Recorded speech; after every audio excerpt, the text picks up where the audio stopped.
Salve, salve família, aqui quem fala é o Lutz do canal Cortes Podcast e no meu primeiro mês monetizado eu já fiz $3.000 só seguindo o que esse cara fala no curso dele. Então se você quer ganhar dinheiro com internet e YouTube sem nem precisar aparecer, confere o primeiro link na descrição. E, se eu não me engano você faz na sua empresa, né? Fazemos. Hoje a gente já consegue, para os gamers aí que tá assistindo a gente já consegue controlar um videogame sem usar joystick, só com o eletrodo já coordenado. Então, por exemplo, te coloca num game de Fórmula 1 e programa para tu desenvolver tua atividade beta pré-frontal. Um exemplo, tá? E aí, se tu não desenvolver na potência que eu quero, o carro não anda. Aí eu digo assim, não, vamos assistir um documentário aqui, vamos assistir o podcast, Praulini Lutz. Bota lá pro paciente assistir. Tá prestando atenção. Voou na atenção, a tela fecha. Começa a ficar escura. Ele foca de novo na atenção. Então, eu vou começar a resolver e modular para o cara ter atenção fixa, a atenção concentrada ali, sustentada por muito tempo. E aí vira um treino. A gente chama isso de neuromodulação volitiva. Depende da vontade do paciente. Então, é um exercício consciente onde você treina a sua atividade elétrica para ela ficar melhor. Olha que história curiosa, né? Eu comecei a investigar ali e treinar a atividade elétrica cerebral do Gaules. Uhum. Gaules é um gigante. Ele é foda.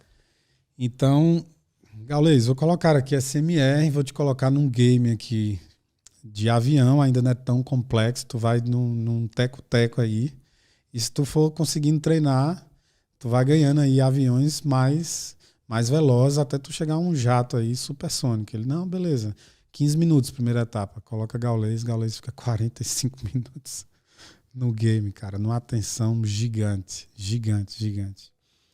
E aí, tipo assim, tu me pergunta, SMR a gente acha onde? Por exemplo, um trabalho de neurofeedback com autorização de Dalai Lama foi feito com os monges tibetanos, né? E aí quando o profissional, né, um americano, um senhorzinho de 72 anos, foi apresentar essa ferramenta para Dalai Lama, ele autorizou, né? E assim, os monges, por meditação, eles já conseguem, por exemplo, diminuir 3 graus da temperatura do corpo, aumentar só pela meditação, que nada mais é do que um processo de neuromodulação ali, que ele vai conseguindo modular para cima e para baixo a atividade elétrica dele, vamos pensar assim, coordenar e autorregular a temperatura do corpo dele, que são coisas automáticas. Nesse exato momento aqui, se estamos relaxados, a nossa temperatura vai subindo um pouco mais. No começo do podcast eu estava um pouco mais nervoso para estar diante de você aqui. Então, assim, a temperatura um pouco mais resfriada, né, pelo padrão de estresse. E aí, à medida que a gente vai falando, vai ficando mais à vontade, a temperatura sobe um pouco mais, como uma demonstração de que o organismo, a estrutura psicofisiológica está ficando mais relaxada, entende? E tudo isso pode ser pego em autorregulação. E aí eu peguei o padrão, né, do banco de dados saudáveis ali, né, pela memória ali que a gente já tinha, e testando isso, e tá lá Gaules, cara, no que é esperado, 15 minutos de atenção concentrada, o cara ficou 45. Então, assim, agora a gente entende porque Gaules fazia 37 horas de live sem parar, né? Então, assim, muito incrível. E por que falar disso, né? Gaules é público, ele foi no fundo do poço em relação a um processo depressivo muito forte. Quando a gente se encontrou, a perspectiva era de tentar encontrar como estava esse marcador biológico. Existia lá uma marca que a gente pode chamar de assinatura elétrica, né, do que ocorreu. Caramba. Vários estados compensatórios que acredito, né, ele buscou ajuda profissional, mas sem sombra de dúvida tem algo ali que explica a história dele. A resiliência, a capacidade de dar a volta por cima. Tiago Nigro fala que a inspiração dele foi o livro Mais Esperto que o Diabo, né? É muito bom esse livro. livro. Tem um livro da nossa área que se chama O Demônio do Meio-Dia, de Andrew Solomon, que é um sujeito, um jornalista americano, que esse livro virou um best-seller porque ele, por ter depressão, ele foi conversar com as maiores autoridades do mundo e como jornalista ele escreveu o livro baseado no que ele ouvia. E ele diz no livro... Como chama? O Demônio do Meio-Dia, de Andrew Solomon. Interessante. Porque, assim, para o depressivo, para a depressão, chegar ao meio-dia é uma coisa avassaladora de angustiante. Né? Quando o dia amanhece é muito angustiante. Quando a noite chega, fica um pouquinho melhor. Porque a depressão tem uma relação que a gente chama de nictimérica com o sol. Né? Então, o dia é muito dolorido. E o André falava assim no livro, eu sem estar deprimido, eu pulo de paraquedas. Na depressão não tenho energia para amarrar o cadastro do meu sapato. E aí me lembra muito esse trocadilho, né, de pensar num livro do Demônio do Meio-Dia e num livro Mais Esperto que o Diabo. Porque assim, se a gente tem hoje nessas redes sociais um cara que foi mais esperto que o diabo, a gente tá falando de Gaules, cara. Ele deu a volta no Demônio do Meio-Dia, que é a depressão. Ele fez isso praticamente sozinho. Praticamente sozinho.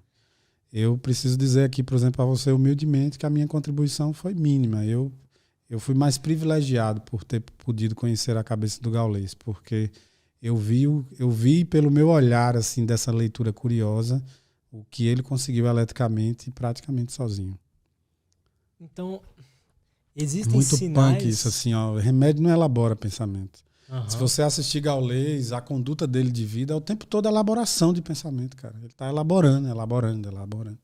E ele está aglutinando pessoas para elaborar naquele conceito. Então, tipo assim, vamos refletir sobre isso. Ó. Gaules vai para Twitch, vai para live, e ele começa a fazer um monte de gente vibrar na mesma frequência elétrica cerebral que ele. Quantas pessoas Gaules já resgatou, cara? Cara, então é um método muita Bluetooth de fazer as pessoas darem a volta por cima e ser mais esperto do que o diabo, do que o demônio do meio-dia, saca? Então, assim, eu tive esse privilégio de acompanhar aquela lógica ali. E só admirar, né? Cara, isso pouco é eu pude interessante, fazer. porque mostra que o caminho que ele encontrou ali para passar por cima das dificuldades, o jeito dele se expressar, é o que você tinha falado da didática, começa a ajudar outras pessoas, né? Sim. Porque o que eu já vi lá no episódio que ele foi no Flow, do podcast, Sim. o que tem gente falando que aquilo mudou a vida delas... É gigante. É gigante. Mas sabe qual é o outro sentido? É terapia do exemplo. A terapia do exemplo, ela cria uma condição elétrica funcional. Quando você tem a terapia do exemplo da prática, quando você foi no fundo do poço e conheceu o túnel escuro e conseguiu sair de lá, da escuridão para a luz, você viveu aquilo verdadeiramente. Uhum. Então, falar com verdade é uma frequência elétrica completamente diferente. Você criar uma história e você não ter verdades para falar, você não vibra na mesma frequência elétrica cerebral. Então, aquilo ali é a pura verdade, é o suprassumo de alguém que bateu na perspectiva transcendente que o mundo quer e que a gente admira. Porque, no fundo, inconscientemente, todo mundo quer subir a montanha, ou seja, quer evoluir como ser.